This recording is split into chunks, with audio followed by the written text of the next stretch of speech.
નમસ્કાર, આપ જોઈ રહ્યા છો Spark Today News. Heyansh oral cancer હોસ્પિટલે 5 વર્ષ પૂર્ણ કર્યા। ગુજરાતમાં મોઢા અને ગળાના કેન્સર કેસીસમાં ચિંતાજનક વધારો। ઓરલ કેન્સર સામે વહેલા નિદાન અને નિવારક આરોગ્ય સંભાળ ઝુંબેશ એ સમયની જરૂરિયાત છે, ડોક્ટર સ્મિથ એ દેસાઈએ કહ્યું। આજે વૈશ્વિક સ્તરે મૌખિક કેન્સરના કેસીસમાં ભારતમાં જ 30% કેસીસ છે, જે ગ્રામીણ અને ઓછી આવક ધરાવતા લોકોમાં વધુ પ્રમાણમાં જોવા મળે છે અને ઘણીવાર એને એડવાન્સ સ્ટેજમાં મોડેથી શોધી કાઢવામાં આવે છે, જેના કારણે દર્દીની બચવાની શક્યતા ઓછી થાય છે। ભારતમાં મૌખિક માથા અને ગળાના કેન્સર પુરુષોમાં થતા તમામ કેન્સરના લગભગ 30% અને સ્ત્રીઓમાં 7 થી 8% છે, જે પશ્ચિમી દેશો કરતાં નોંધપાત્ર રીતે વધારો છે। ગુજરાતના અમદાવાદ ક્ષેત્રમાં લગભગ 47% ઓરલ કેન્સરના દર્દીઓ 50 વર્ષથી ઓછી ઉંમરના છે, જે 2005માં 36.5%થી વધ્યું છે।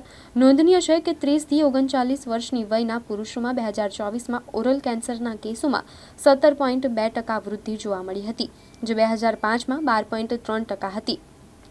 એ જ એક ચિંતાજનક માહિતી મુજબ કેન્સર રોગની નોંધણી કરાવનારા 10માંથી લગભગ 6 કેન્સરના દર્દીઓ ઓરલ એટલે કે મૌખિક કેન્સરથી પીડાય છે।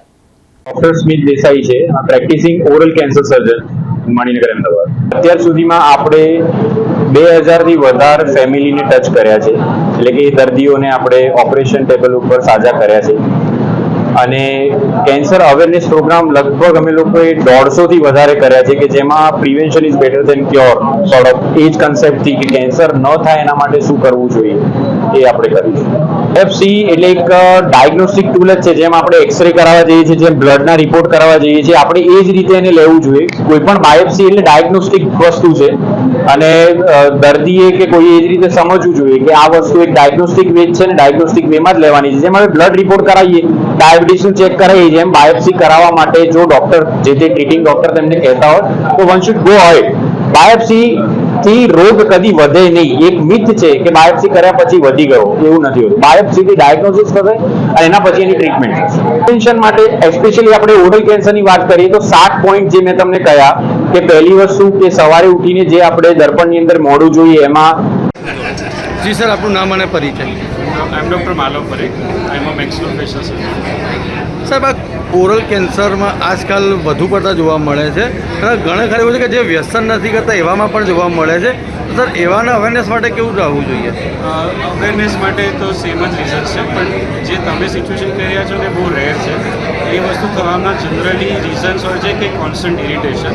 આ કોન્સ્ટન્ટ ઇરિટેશન તમારું કોઈ શાર્પ ટીથ હોય, કોઈક જગ્યાએથી દાંત તૂટી ગયો હોય કે વારે ઘડી ફ્રિક્શન કરતો હોય, કોઈ ડાકોની દાઢ ફ્રિક્શન કરતી હોય, કોઈનું ચોકટું ક્યાંક વાગતું હોય, એ કોન્સ્ટન્ટ ઇરિટેશન વ્યસનથી હોય કે કોઈ વસ્તુથી હોય કેન્સરમાં કન્વર્ટ થઈ શકે છે। પણ એના સાઇન્સ તો નોર્મલ કેન્સર જેવા જ હોય છે, એટલે ક્યાંય બી ચાંદવું પડે જે રૂઝ ના આવતું હોય તો એમને ચેકઅપ કરાવવું જોઈએ। ચેકઅપ કરાવીશું, એનાથી આપણે તપાસમાંથી આઈડિયા આવશે કેન્સર છે કે નથી। સર, ઓરલ કેન્સર કેટલા સ્ટેજ સુધી મટવાના ચાન્સીસ છે? આ વસ્તુના આંકડા કહેવા ડિફિકલ્ટ છે, બિકોઝ દરેકનું કેન્સર અલગ સ્પીડમાં વધતું હોય છે, દરેકનું કેન્સર અલગ સ્ટેજમાં પહોંચતું હોય છે।